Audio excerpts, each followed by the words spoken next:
Are you selling or buying a property and wondering about the conveyancing process? I'm Ramona from Belvoir Stoke-on-Trent. We are estate agents. So we sell many properties that then get referred to solicitors to handle the conveyancing. I'm going to try and explain here that conveyancing process in simple terms.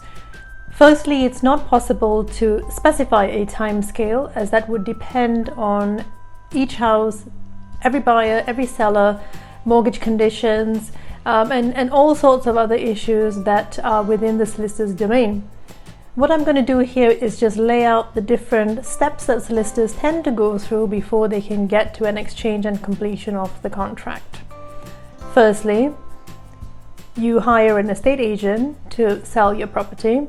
The viewings are done, the offer is accepted, the offer is agreed, and the estate agent will issue a memorandum of sale over to the respective parties' solicitors. The second step is the solicitor will be sending forms over to the clients to be filled in. These forms are about the property, about yourself. They'll be taking ID documents. It's really important that these documents are filled in and returned to the respective solicitors ASAP. Any delay in sending these documents back will cause delays further down in the conveyancing. Next step, the seller's solicitors will send a draft contract pack over to the buyer's solicitor. The solicitors from the buyer's side will be checking that contract pack. They may raise questions about title issues or whatever it is.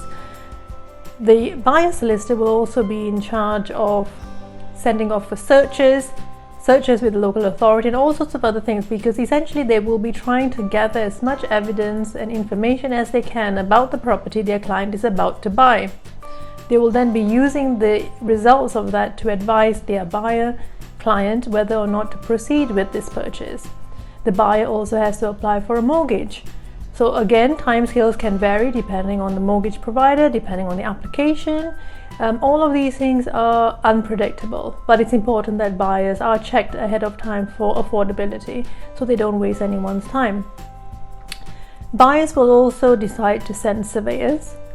So the surveyor may come around your house to give them a home buyer's report or maybe a structural report.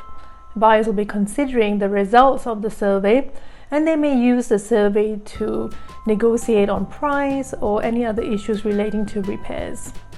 It's important to remember in England, the conveyancing system is such that parties are not paying any money or binding themselves into any contract at this point. Then once all the results are back on the buyer's side, they've got the mortgage in, the buyer's solicitor might be raising inquiries to the other side that need to be answered. It's important, if you are the seller, that you answer those questions quickly. And if they ask for any paperwork or additional certificates or warranties or whatever it is, again, gather those documents and hand them over to your solicitor. Now, once the buyer solicitor is satisfied that everything is in order, they're happy to advise the client to proceed, then both solicitors will be in touch with each other to organize the exchange of contract date. When they do the exchange of contract, then yes, both parties are bound by the contract and to complete. That's when a deposit tends to be paid, tends to be a 10% deposit paid by the buyer. Now, from that point onwards, people don't tend to pull out because the contract is exchanged.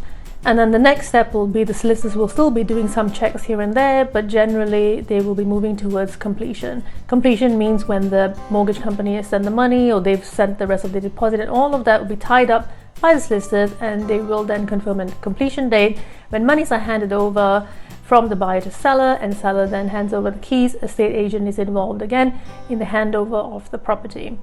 I hope from this video that you have gained an insight or understanding into the job of a conveyancing solicitor in doing the conveyancing for your property sale or purchase. Any legal advice you need on this, you should be consulting with your solicitor directly. But if you need any general advice about home moving, please do contact us at Belvoir Stoke-on-Trent, and we will do our best to answer your questions. Thank you.